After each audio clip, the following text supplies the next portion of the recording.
Hi everyone, my name is Vanessa, and for my final report, I used a dataset that I got from the Statistics Canada Open Data Portal, and it is of the number of incidents and rate per 100,000 population of police reported hate crimes within the census metropolitan areas.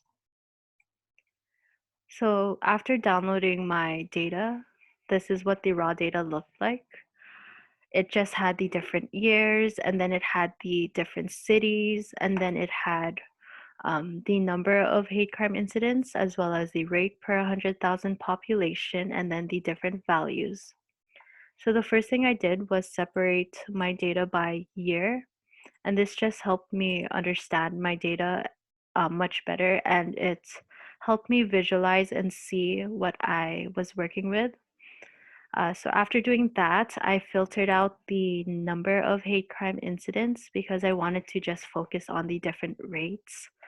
And once I did that, I sorted my data from largest to smallest for each year. And after that, I noticed a pattern that Hamilton, Ontario was typically at the top and had the of highest number of hate crimes reported. So from there, I decided to make that my story because I found that quite interesting. So for my chart, I did make some slight adjustments from the chart I used in my data update 3. I took into account the feedback I got, and I removed the provinces since these cities are already quite well known. I also took into account the comments I got about narrowing down my data to only 10, and this did help this look much more clean and easier to read. So I did also experience some difficulties and challenges with my data.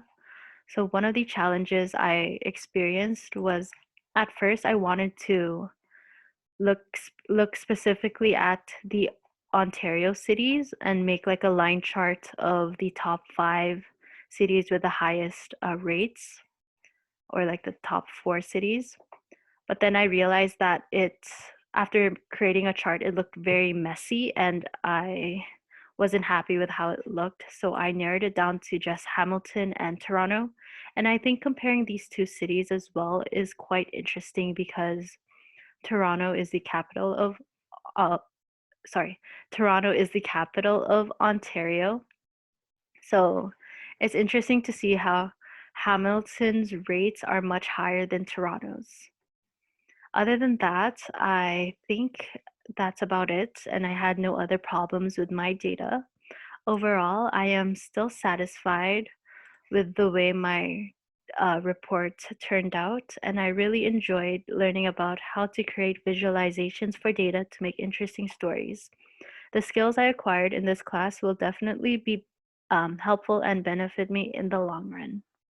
Thank you.